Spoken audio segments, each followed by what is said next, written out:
what work provided over the years was purpose, a sense of Mm, purpose. yeah. And so that is the thing that I'm trying to recreate. And it doesn't have to be through a job. But just, I'm kind of focused on, okay, what is my purpose going to be going forward in life, and really trying to define that. This is Successfully Retired with Hamilton Brandenburg. All right, so today's guest is a true adventurer, both in life and in work. He started his career as a securities lawyer in Washington, D.C., and then decided to go from there to starting innovative businesses that help independent financial advisors. So Scott has served as the president and CEO of 5 TAMPs, if I read your LinkedIn That's correctly. right. Yeah. And most recently, he founded First Ascent Asset Management. So that was the first TAMP to offer investment management for a flat fee. Beyond that, pretty interesting guy. The way I got to know him was on LinkedIn because he posts a lot of pictures of mountain climbing, which is I'm big into hiking. Also, he's a guitarist and has written over 200 articles. So today, thank you for joining me, Scott MacKillop, on the Successfully Retired podcast. Thanks for coming on board. Thanks for having me, Hamilton. It's a pleasure. Look forward to the conversation. So before we talk about fun stuff about like finance and working careers and retirement, a couple questions. One, what kind of music do you like to play on your guitar? It's mainly rock and roll of one kind or another. I'm actually in a band. I'm in the worship band at my church, so I play a lot of Christian rock when I'm there. But other than that, it's just mainly rock and roll of various types. Yeah, That's awesome. yeah. I'm going to show you. This is my study buddy for work. Okay. Is this guy right here? Oh yeah, there you And go. I played guitar I like kind of played like acoustic guitar a little bit when I was a kid, and I've Hmm. just gotten back into, well, now that I finally have a little bit more time, my kids are getting older. I bought a kind of an entry level Ibanez electric, just something I can practice doing a lot of harmonic minor scales on, and Yep. starting to learn rock and metal riffs. I do like a lot of listen to a lot of progressive metal and rock from like Sweden and Finland and places like that. So Yep. it's stuff that like my skill level is not there at all. But that's Yeah. Well, you'll get there. I started out. This was a long time ago, obviously, but I started out I grew up in the San Francisco Bay Area, so there was a lot of music. This was the '60s, and there were all the bands were starting up. And Jerry Garcia was actually one of my guitar teachers in the very early days that's before the awesome. Grateful Dead became the Grateful Dead. And so, yeah, it was fun. And then I became a guitar teacher at some point, and then you just I find even to this day I keep working at it and practicing, and you get better and better the more you do it. So it's just a That's what I matter like of about putting. music lessons is no matter how much of there's a book I read a long time ago called Zen Mind, Beginner Mind, but it's about always having like a beginner's mindset when you approach problems. That way Yeah, you're looking for the creative solution and you're open-minded. absolutely. And music is one of those things where no matter how much of an expert you are, when you approach it, you're always learning something new and you're always kind of having to go back to your beginner's mindset. So Yeah. were you just born knowing that you wanted to be a securities lawyer who ran TAMPs when he grew up? How does one stumble into that career?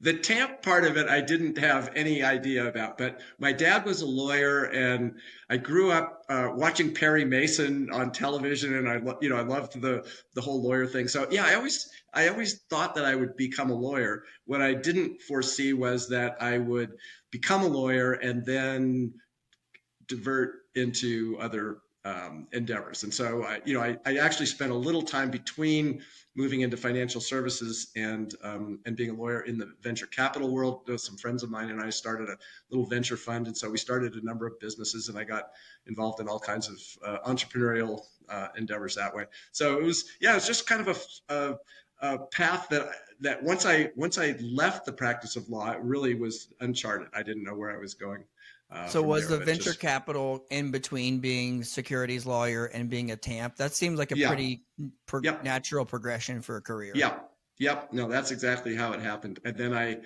actually went to work for one of my clients, one of the firms that had been a client when I was a lawyer, and that was a pension consulting firm. So we were doing a lot of consulting to large institutional pension plans. And then some financial advisors came to us and said, hey, you're doing all this asset allocation and manager selection and performance reporting. And this was, way back in the day when this was not so common among financial advisors. They said, could you put something together that would work for financial advisors? And we said, well, I don't know if we can, we'll give it a try. So we did, and we ended up creating what was the first modeled mutual fund based TAMP. So that's awesome. Yeah. That's really cool. So it was fun. What approximately, like what year was that? So we started building it in 1989, and we got our first client came on board in May of 1990. So that's awesome. A long time ago. Yeah. That's cool.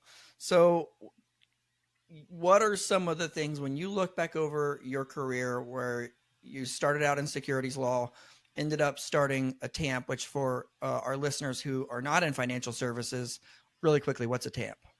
Yeah, so a TAMP is it's an acronym that stands for Turnkey Asset Management Program or Turnkey Asset Management Platform. And really what it is it's a platform that helps financial advisors provide investment management services to their clients. So the financial advisors can outsource the actual investment management and some of the operational work to a TAMP. And then the financial advisor is still the front person and interacting with the client and interacts with the TAMP to make sure that the services provided are appropriate for the client. But we actually end up doing the investment management ourselves. Yeah, exactly. It's a nice way for a lot of advisors who don't have the resources in the deep pocket to be doing a lot of the research and the managing, because managing portfolios, even though it's gotten a lot easier, I mean, it's been very easy for my career. I couldn't talk about like how difficult it'll be. I think when I've known people who started out when it was probably like T+5 or something, like it's changed a lot, but it's still a lot for people once you start to get, a growing book of business. It's a huge way to serve clients. Yeah, exactly. And a lot of advisors now are more interested maybe in financial planning or some other aspect of providing advisory services. So we're a good complement to those advisors as well. So what are some of the things that you have been the most proud of in your career as far as some of your professional accomplishments? Yeah, I think it's just the things that turned out to be innovations. Like, we just talked about starting the first mutual fund TAMP. We didn't really think about it in those terms, right? We were just doing something that somebody asked us to do that seemed interesting and creative. And so it's really those creative things. It was the forming the first mutual fund TAMP. Then the second firm I went to, our firm got bought by another firm out here in Denver. That's how I ended up out here in Denver.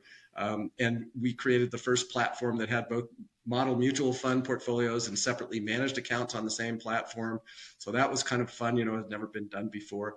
And then, you mentioned First Ascent, that was the first flat fee TAMP. And so it's just always been for me, it's been about the creative side of it. It's just like thinking about things that haven't been done before or ways of doing things that are a little different and just kind of stepping outside of the normal processes for doing things and saying, asking yourself, is there a better way to do it? And just seeing if you can pull it off. That's been the fun of it for me and the things that I'm most proud of, I think. Oh, 100%. It's really funny when you talk about, so you got your first client for your first mutual fund based TAMP. If you said y'all started around 89-ish. Is that about right? Mm-hmm. Okay. Mm-hmm. So we had a guest on the show earlier this year who's probably better known in financial services than just among my clients and my listeners, but Bill Bangan, William Bangan. And he, around that same time, was coming up with really the foremost research on how much can retirees safely spend every year. Right. And it's funny to me how much of a remarkable impact people can make on just answering the questions that people are already asking and trying to look for a creative solution. You talk about, hey, we didn't have this light bulb moment where we have a huge whiteboard. If you can see my office right now, the whole wall is a whiteboard. And we're writing down what are the really unique ways we can revolutionize the industry. It was like, hey, here's a problem that somebody asked me. Can you do this? In your case, financial advisors, can you help us with this? And in Bill's case, as clients, how much can I spend in retirement? And being like, let's see, what's the answer to that? Can we help you with that?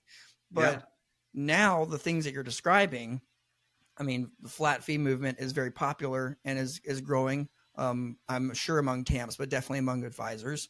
Yep. And asset allocation strategies with mutual funds it's something that a lot of people are doing now.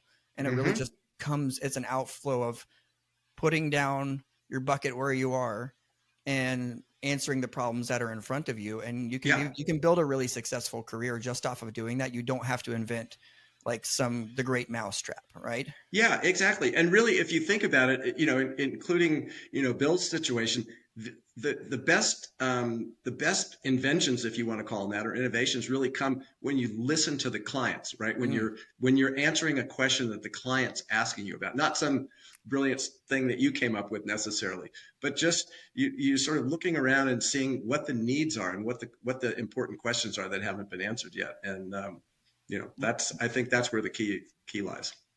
So how did you know that it was time for you to hang up the bat suit?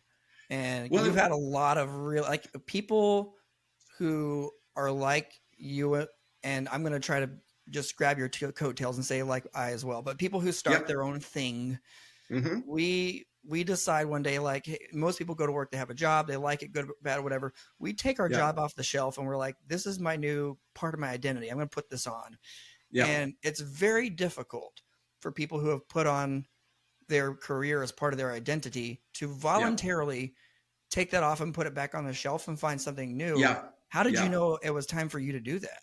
Yeah. Well, in my case, it wasn't really a classic retirement. So I had started First Ascent with my colleagues. We grew it into a nice business, and then sold it to a firm called GeoWealth, and then worked through the integration of those two firms. And we got through the integration of the two firms, and I think the guys that ran GeoWealth said, is this, do you want to keep doing this? Is this really, what you want to do? And I was kind of at a point at that point where I really saw, they were running the company and they were doing their own thing, and it really wasn't a good fit for me anymore, and I think they saw it and I saw it.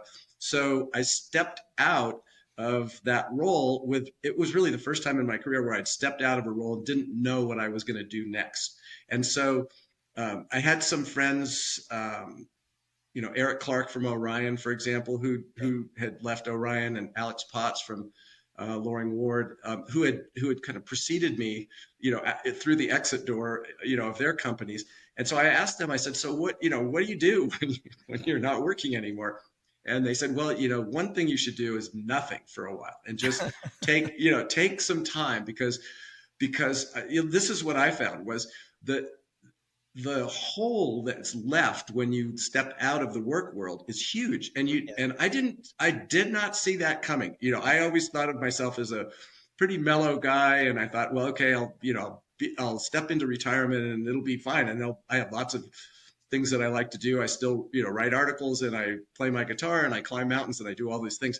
But the hole that was left, from work not being there anymore, it was big, and I immediately was compelled to try to fill that hole. And How did I that think that's go? what. How did it go? Did you have like did you just wake up with existential anxiety for like a little while, or was it like Yeah. party time, or was it like just all of a No, it sudden the was. car stopped and you're like, wait a minute, what's going on here? Like, how do Yeah, you no, it handle that was. transition? Yeah, no, it was pretty much. I almost immediately started trying to come up with my next gig. What was Yeah. my next thing going to be? And my friends were saying, no, you're doing it. That's not the right way to do it. But I couldn't really help myself. It was like a need that I had. I've loved my work, throughout my career, whether I was being a lawyer or a venture capitalist, or, working in the asset management world. I've just always I've loved the puzzle solving aspects of it. I've loved the service aspects of it. I've just really had a great time doing it. And so it was very hard. Climbing mountains, playing guitar, all that did not fill the space. And so, Yeah. I just ended up talking to a lot of people. I talked to a lot of people that I knew. I talked to a lot of people that I didn't know, and just was kind of looking at things. And, so what ended up happening was I got to a point where that sense of need started to dissipate, and I Mm. started to get control of my my inner anxieties, and say, this is really this is a transformation that's going to take some time. And I Yeah. need to not just try to recreate the old world that I had, but just think about what this new chapter is going to be about, and accept the fact that, I'm now 74 years old. I'm not on anybody's list of guys to hire first to run, their company. I'm a pretty old fellow, so I still have a lot of energy, and I think I've, got my act together. But you're going to have to reinvent yourself. You're going to have to come up with a new approach. And so that's really what the process has been for me. It's like taking time to think about what this new chapter is going to be. And I've joined a few advisory boards for smaller companies that are Yeah. getting started and growing, because I love to help and share what I know about the entrepreneurial world with people. And I'm on the board of the Institute for the Fiduciary Standard because I believe in that cause. That's important to me. And but I still have a lot of time, left over. And so I do a lot of thinking about what the future is going to bring for me. And I know one thing really for sure is that what work provided over the years was purpose, a sense of Mm. purpose. Yeah. And so that is the thing that I'm trying to recreate. And it doesn't have to be through a job. I get a lot of gratification for doing the advisory board work and so forth. But just, I'm kind of focused on, okay, what is my purpose going to be going forward in life, and really trying to define that. How do you think people who are those type A personalities Hmm. can go ahead and start thinking about these and wrestling with these questions when they are in the peak of their career and maybe doing some of their most fulfilling work and becoming empty nesters? And like, do you feel like this is a topic that they should start bubbling up to the top of their conscience in their Yes. 50s? Or do you Yeah, think that, like, absolutely. Yeah. how would you even mentor guys who are and ladies who are in that position who do derive a lot of satisfaction from their careers to Yeah. start being proactive as they and finding purpose in other ways?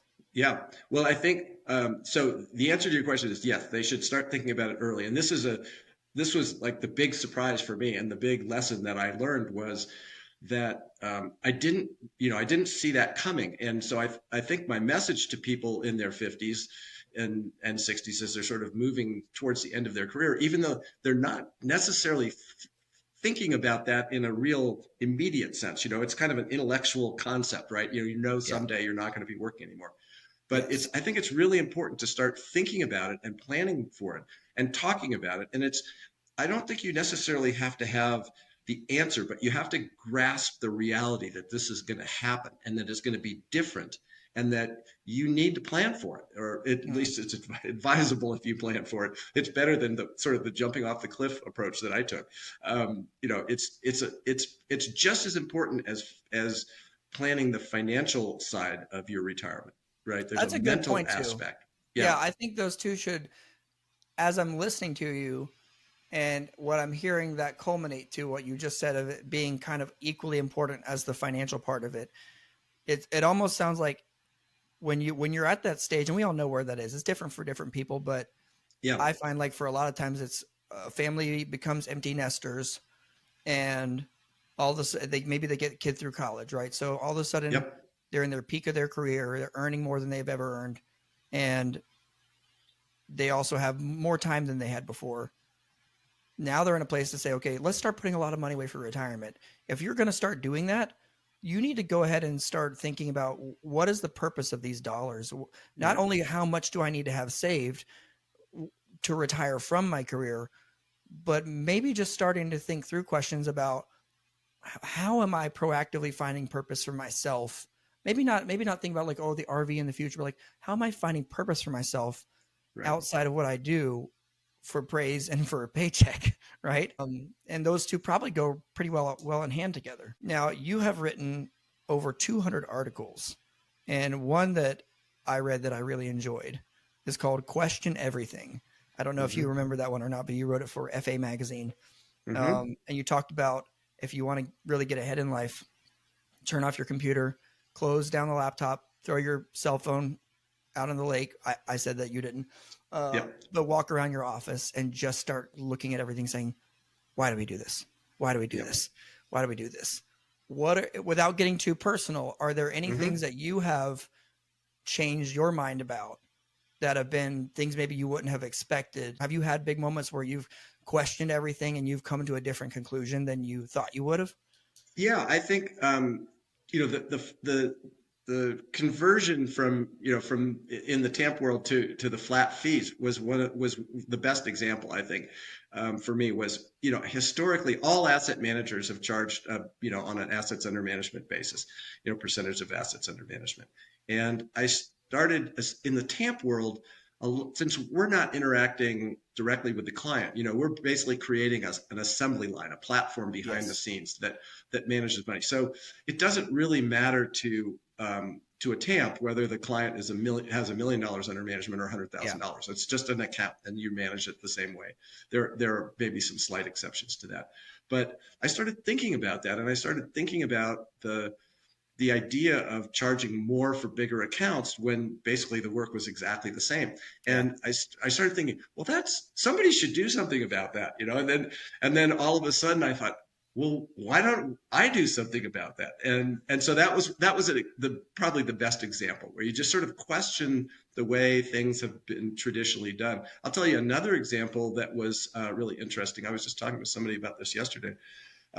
When COVID came along and we all had to leave our offices and go home and start working from home, if somebody had asked me before COVID came along, before we were forced to work from home, hey, what about like just not having an office? What about just all working from home?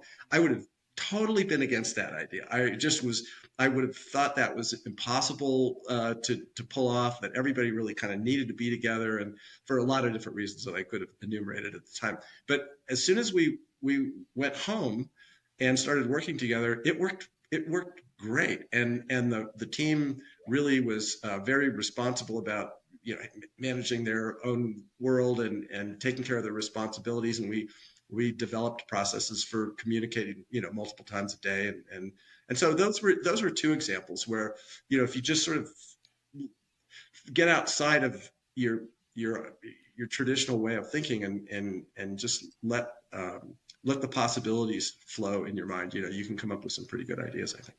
I was actually talking to my 10-year-old daughter about this last night. Not at all about TAMPs or flat fee billing or working remotely, but Right. I was mentioning to her, I like to do house calls for my clients. I work mostly with Uh-huh. almost completely with retirees. And I just love now, if they say, hey, let's do a Zoom meeting or a phone call, I'm fine with that. But if they'll host, if they let me come, I like to come over and Yeah. sit down at least a couple times a year. And it's fun to see people in their comfort environment.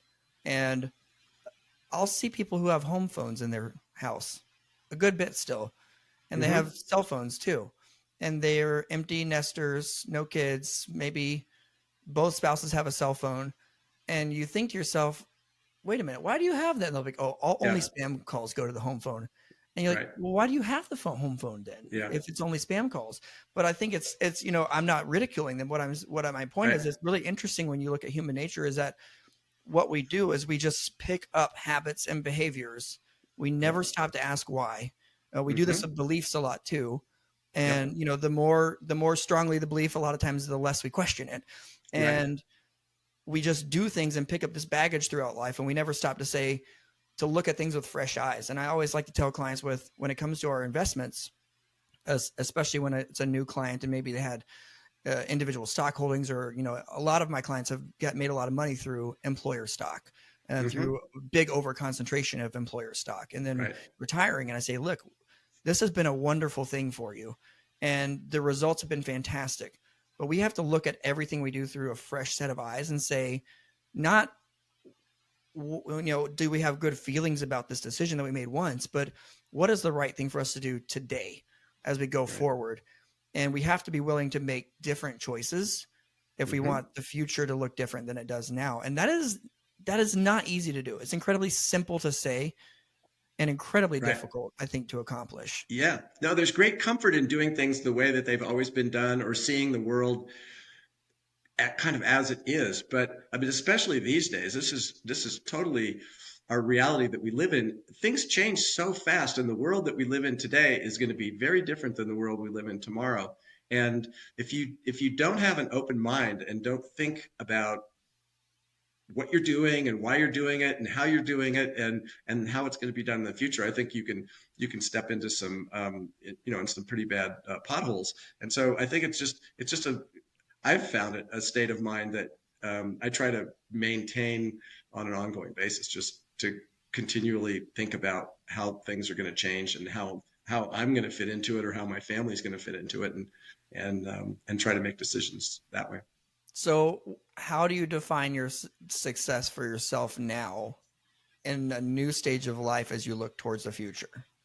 Yeah. So for me, the whole focus on purpose has been really important. Is to realize that a lot of what I did wasn't, I thought of it more, well, this is my job, this is how I earn my living, and so forth. But I realized that even through my career, I was gravitating towards things that made me feel good about what I was doing. I was Yeah. helping somebody. I was changing the world in some little tiny way that Yep. was making it better, I thought, for at least some group of people. And so that's how I measure things now. If I think, if somebody calls me up and wants me to be on their advisory board, for example, I want to know what they're doing and how they're doing it, and why it's making the world a better place. And so it's more, for me, the whole idea of purpose is very much about service and doing something that gives back or helps people. It doesn't have to, I don't have to change the world necessarily. I'm not going to do that probably,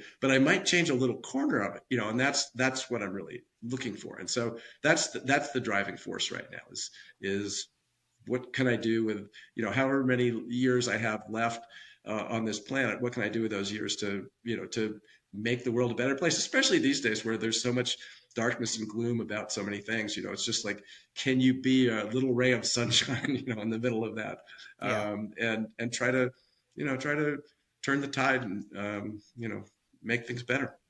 It's pretty And simple. I'll probably butcher, I'm not going to try to do a quote. I'm going to paraphrase the idea because I would butcher the quote. But in the book, Man's Search for Meaning, Viktor Frankl, who was a Holocaust survivor, psychiatrist, really cool guy, basically wrote a lot about how people misunderstand even the idea of the purpose of life, and they think like the purpose of life is a thing to be sought and to be found, like I have uncovered the purpose of life. But he said, what it really is life is asking you the question, what is the purpose of your life? And Right. it's up to you to find the answer, to answer the universe saying, this is my contribution, this is my purpose that I found, this is my corner of the world that I've made better in some way, instead of the other way around, which is let me uncover the secrets. Hitchhiker's Guide to the Galaxy, right? 42. Like Right. there's no secret number out there. There's no Right. answer. You have to provide the answer. You have to provide the justification. And that's a tough thing to keep front and center. Really easy thing to understand. Really tough to keep front and center. So what are you looking forward to right now? Anything short term or long term? Could be as short as the weekend, as long term as 10 years from now. Do you have anything exciting on the horizon that you're looking forward to? Yeah, well, I'm gonna go climb a mountain tomorrow, so I'm looking forward to that in the short term. But really, I have a great deal of excitement now that I've let myself kind of calm down about leaving the work world. I have a great deal of excitement about what the story is going to look like going forward. And now that I think I have a little bit better idea of what it is I'm trying to do. Um, this finding purpose idea that we just talked about, it's just very exciting. So I'm trying to talk to people and meet people and just get ideas and pass along ideas and share what I know with people, and not worry so much about the specific goal, but just more worry about being in a certain state of mind, Mm. of helping and contributing and learning, and just let that take me where it will.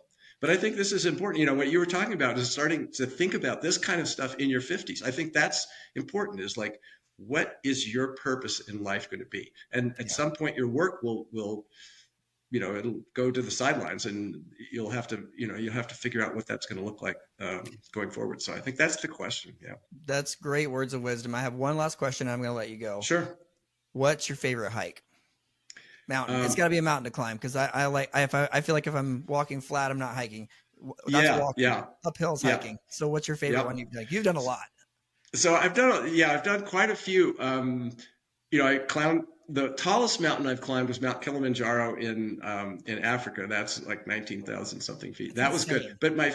But my favorite hike that I've ever done, and I've done it twice now, is a hike here in Colorado called the Four Pass Loop, Okay. which is a hike that takes you from Maroon Bells Lake, which is near Aspen, over four different mountain passes. So you climb up one mountain pass, drop down into a valley, hike again, climb up over another. It's a 28-mile hike, so it's just a very, very long hike. And most people are smart enough to do it in a couple days. Yeah. The times when I've done it, we've done it in one day, and so it's. I Just, saw you post about hiking through it in one day. I believe you posted about that a few months ago, if I'm not mistaken, or at some point since I've known you on LinkedIn. And Yeah. I was pretty embarrassed at my comparative youth and inability to probably hike 28 miles through Colorado through Yeah. the summits. Well, My it's hat's just off to fun. you. Yeah, it's just a test. It's like a lot of the hikes I like the most are the hardest ones, just because you end up with a sense of great accomplishment when you're done. Just you Yeah. did something that you didn't know if you could do or not. So you answered a little bit of a question for yourself. And you can't beat the views at the top of the peak and along the way. Yeah, It's one thing the absolutely. East Coast does not have. I'm sorry. I hate to break it to you. I'm going hiking Friday in Georgia somewhere. I won't even tell you Yeah. how many, probably hundreds of feet tall this mountain is. Yeah. Yeah. But we were full-time in our RV for 3 years and spent a lot of it from Colorado west. And Yeah. you cannot beat the views out there. So that's Yeah. awesome. No, I'm it's excited beautiful. for you. Well, Yeah. Scott, this Well, was thank you. tremendous use of my time. Thank you so much for coming on board and sharing. Hope you have a great day, and I'll talk to you soon. Thanks very much, Hamilton. You take care. Bye now. This show reflects the personal opinions and viewpoints of myself, Hamilton Brandenburg, and my guests. Opinions and viewpoints are subject to change at any time without notice. No representation is made as to the accuracy, completeness, or relevance of the information presented. The information discussed is general in nature and does not constitute investment, tax, or legal advice, so consult with your tax, legal, and financial professionals about your specific situation. Past performance does not indicate future returns, and any indices mentioned are for reference and cannot be invested in directly. Brandenburg Financial Services is a DBA of CS Planning, an SEC-registered investment advisor.